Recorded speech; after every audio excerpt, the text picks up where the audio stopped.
Uh, Today we're working on removing of the tubes out of the 58, and yesterday I got the first 28 of them removed.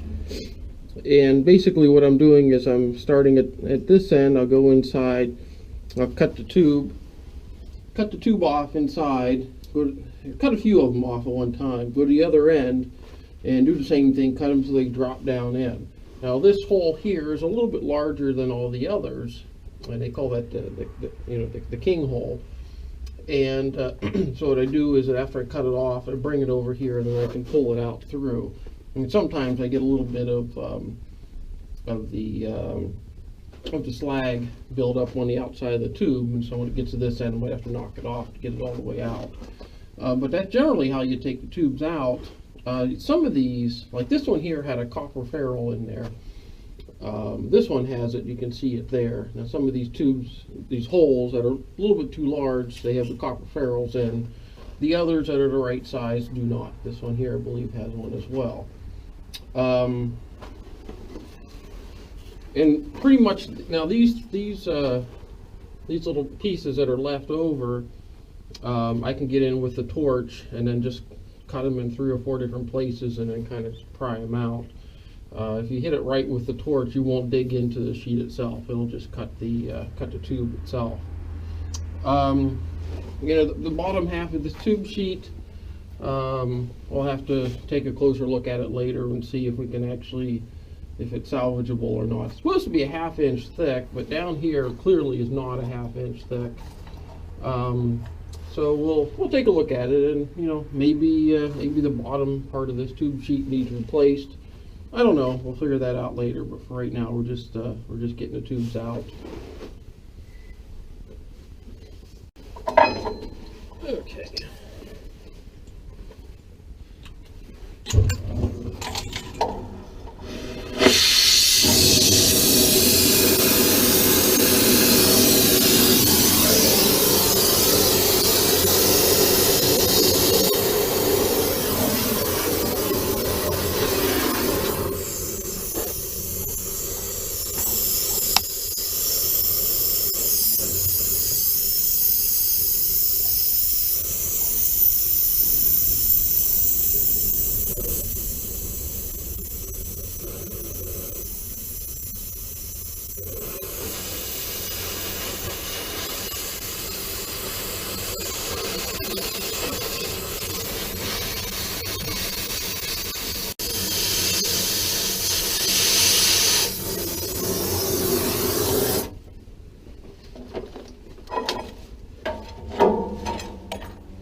So it turned out that this one here also has a copper ferrule.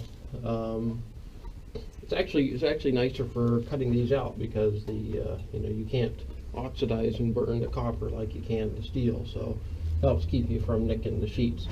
It's real easy to nick the sheets if you're coming in this direction with the torch, because you can see there's this little lip of steel. It's corroded in between, and then it's built up right there, and that creates a thin section, which is enough for the heat to grab and to initiate the oxidation. So in coming in this direction, if you hit that, you could end up making a slice all the way across and not even knowing it. So I'll start at the back and try to come forward, washing it out as I go.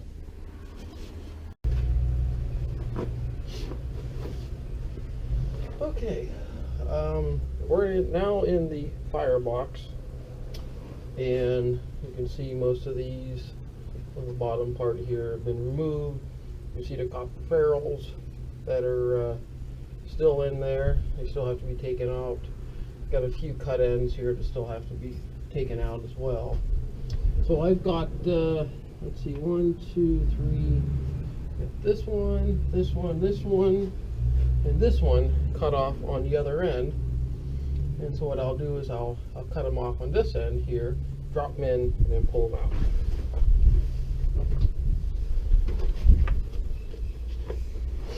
Now, one thing you can see, it's very cramped in here. It's not like working inside the firebox of the 611. there isn't room in here for too much of anything, especially not my nice long torch, which doesn't really work all that well in here, but it's the smallest torch I have. So we'll make it work.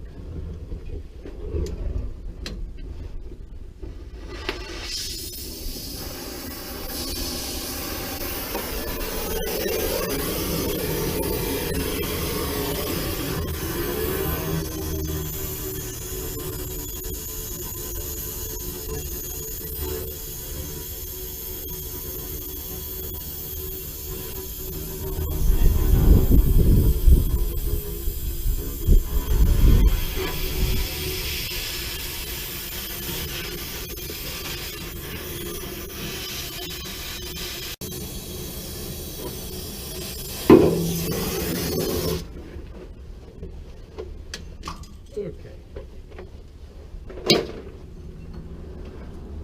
So there it is. Get it over here on the side. I'll go to the other end, wiggle it over, and pull it out. Back at the smoke box end. And there's two.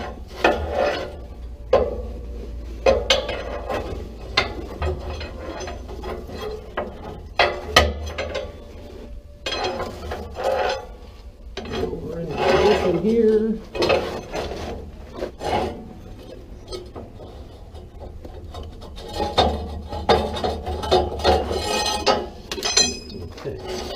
Now you can see just how much larger that hole is. Makes it easy getting it out. Important not to try to rub too hard on that hole, because after removing 50, 60 some tubes, we don't want to egg shape it. So now because I didn't bother to pull this out of the engine house, we're right up against the front wall. So I will cut this off and into two pieces.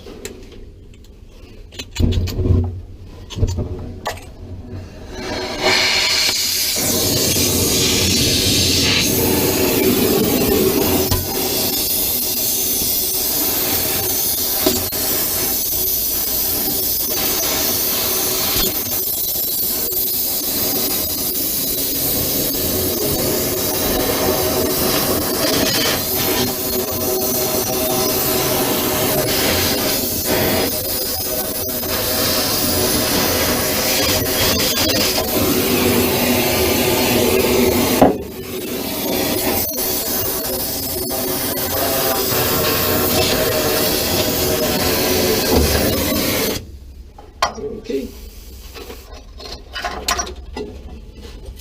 Out. And got a little sticker there. Oh, it's actually quite a bit of a sticker.